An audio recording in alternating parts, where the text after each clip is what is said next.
बड़बड़ाती जिठानी। सिम्मी की शादी एक जॉइंट फैमिली में होती है जहां उसके पति राकेश के चाचा चाची भी साथ रहते थे।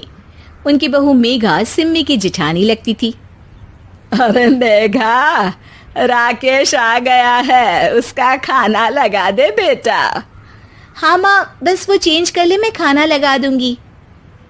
सबके कमरे में जाने के बाद सिम्मी और राकेश साथ खाना खाते हैं, जिसे देखकर मेघा को जलन होने लगती है।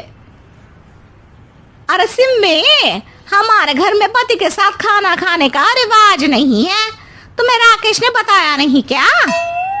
सिम्मी मुस्कुराकर वहां से चली जाती है कि मेघा सिम्मी की सास के पास जाती है। अरे चाची जी, राकेश भैया तो सीधे हैं, कछु नहीं बोलते, कछु नहीं समझते, लेकिन आप तो सयानी है ना।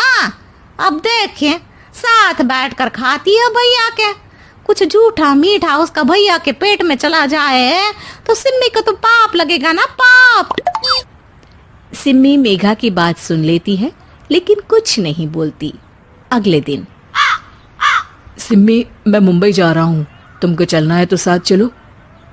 मेघा राकेश की बात सुनती है और सीधे सिम्मी की सास के पास जाती है। अरे चाची, अरे चाची। अरे मेघा, क्या हो गया? बहुत परेशान लग रही है, सब ठीक तो है ना? अरे नहीं ना चाची, कैसा ठीक है? राकेश भैया मुंबई जा रहे हैं, आप तो जानती हैं कितने सीधे हैं, इतनी दूर जा रहे हैं, कहीं कुछ हो न जाए। अरे नहीं नहीं, मैं नहीं जाने दूंगी उसे। अरे सिम्मी, पता चला है कि राकेश मुंबई जा रहा है। ना बेटा ना, वो नहीं जा सकता।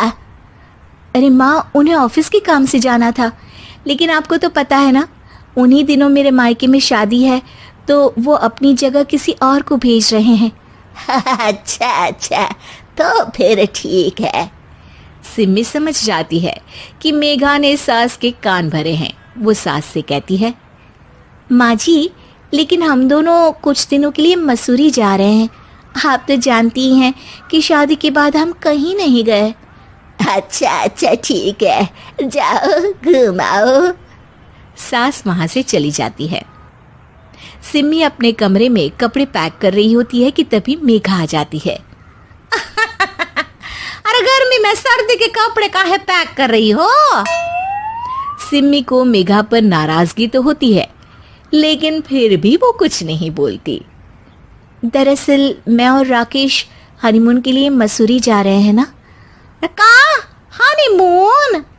हाँ हाँ, हनीमून। क्यों?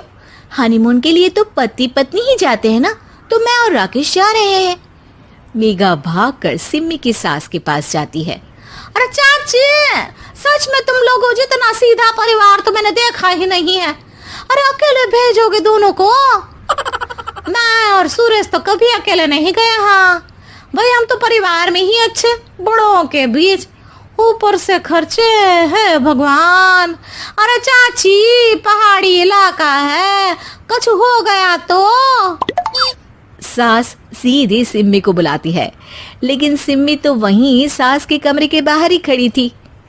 बस मेघा दीदी, आपसे यही उम्मीद थी। अरे बड़ी हूँ, घर के कायदे कानून तो मैं ही बताऊंगी ना। अरे तो अपने घर में रखिए ना सारे कायदे कानून। आपकी सास खुद खाना बनाती है, क्योंकि आप यहाँ आकर मेरी सास के कान भरती हैं। आपका पति हमेशा खुद खाना लेकर खाते हैं, क्योंकि आप मेरे घर में ये देखने के लिए बैठी रहती हैं कि मैंने और राकेश ने साथ खाना खाया तो खाया कैसे। मेघा दीदी, आप अपने घर और घर वालों का ख्याल रखिए। मेरे घर में ज्यादा घुसने की जरूरत नहीं है, और हाँ, मैं अपने सास और पति को संभाल लूंगी। मेघा चिल्लाती हुई वहां से चली जाती है, जिसकी आवाज सुनकर राकेश वहां आ जाता है। सिम्मी, मैंने तो तुम्हें पहले ही अपने घर का माहौल बता दिया था। हाँ राकेश, तुम्हारे घर का माहौल बहुत अच्छा है, लेकिन बाहर से कुछ लोग आकर इसे खराब करना चाहते हैं, जो मैं नहीं होने दूंगी। सास सिम्मी की बात सुनकर कमरे में चली जाती है। सिमी और राकेश घूमने जाते हैं और जब वापस आते हैं तो दरवाजे में मेघा और उसके पति खड़े होते हैं, वो भी सामान लेकर। अब छोटे मर्यादा तोड़कर घूम रहे हैं तो हम काहे नहीं। अरे भाभी, तो आपको किसने मना किया है? वैसे भी 4 दिन की जिंदगी है, दूसरों के घर में ताक झाक करके बिताने से अच्छा हो मौज करके ही बिताओ।